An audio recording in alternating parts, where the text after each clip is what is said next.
ಇವರು ಮೋಹಿನಿಯಾಟ್ಟಂ ಅನ್ನು ವಿಶ್ವ ವೇದಿಕೆಗೆ ಏರಿಸಿದರು.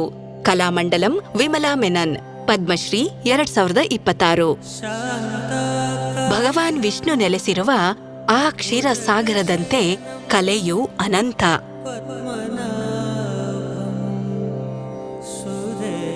ಕಲಾವಿದರ ಕುಟುಂಬದಲ್ಲಿ ಜನಿಸಿದ ಗುರು ಕಲಾಮಂಡಲಂ ವಿಮಲಾ ಮೆನನ್ ಸಾಮಾಜಿಕ ಕಟ್ಟುಪಾಡು, ಮಹಿಳೆಯರು ನೃತ್ಯ ಮಾಡುವುದನ್ನು ನಿಷೇಧಿಸಿದ್ದ ಕಾಲದಲ್ಲಿ ಬೆಳೆದವರು.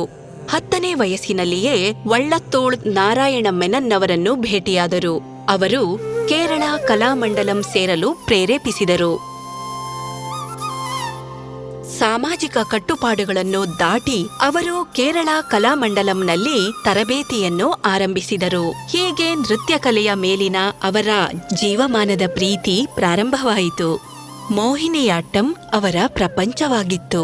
ಆದರೆ ಅವರ ಪ್ರಯಾಣ ಮುಂದುವರಿಯಿತು. ಅವರು ಭರತನಾಟ್ಯದಲ್ಲಿ ತರಬೇತಿ ಪಡೆದರು, ಕುಚ್ಚುಪುಡಿ ಕಲಿತರು, ಜೊತೆಗೆ ಅದನ್ನು ಕೇರಳಕ್ಕೆ ಕೊಂಡೊಯ್ದರು.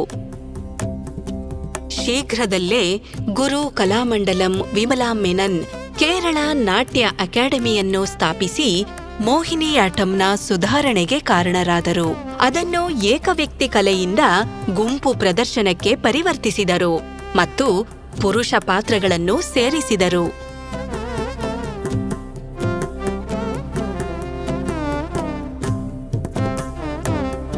ಕುಟುಂಬದ ಬಲದಿಂದ ಈ ಪರಂಪರೆಯನ್ನು ಅವರ ಮಗಳು ಮತ್ತು ಮೊಮ್ಮಗಳು ಮುಂದುವರಿಸುತ್ತಿದ್ದಾರೆ.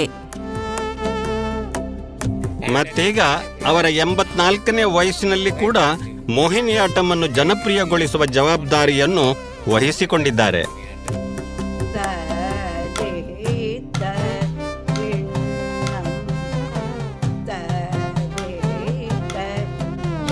ನಾನು ನಮ್ಮ ಪದ್ಮನಾಭ ದೇವರ ಬಗ್ಗೆ ನೃತ್ಯ ಸಂಯೋಜನೆಯನ್ನು ಮಾಡಿದಾಗ ಅದು ನನಗೆ ಅಪಾರವಾದ ಸಂತೋಷವನ್ನು ಮತ್ತು ಮನಸ್ಸು ತುಂಬಾ ತೃಪ್ತಿಯ ಜೊತೆಗೆ ಹೆಚ್ಚಿನ ಜನರ ಹೆಚ್ಚಿನ ಮನ್ನಣೆಯನ್ನು ನೀಡಿದೆ.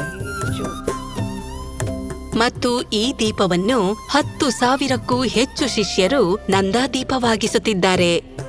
ಇಂದು ನಾವು ನೋಡುತ್ತಿರುವ ಮೋಹಿನಿಯಾಟ್ಟಂ ವೇಷಭೂಷಣಗಳು ಮತ್ತು ಅದರ ಆಭರಣಗಳನ್ನು ನನ್ನ ತಾಯಿಯಾದ ಕಲಾಮಂಡಲಂ ವಿಮಲಾ ಮೆನನ್ ವಿನ್ಯಾಸಗೊಳಿಸಿದ್ದು.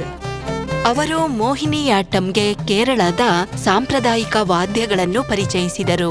7 ದಶಕಗಳಲ್ಲಿ ಅವರು ಕಲೆ ಮೋಹಿನಿ ಆಟಂ ಅನ್ನು ಪೋಷಿಸಿದ್ದಲ್ಲದೆ ಅದನ್ನು ಶಾಶ್ವತ ವೈಭವದ ಶಿಖರಕ್ಕೆ ಏರಿಸಿದ್ದಾರೆ. ಕಲಾಮಂಡಲಂ ವಿಮಲಾ ಮೆನನ್, ಪದ್ಮಶ್ರೀ 2026.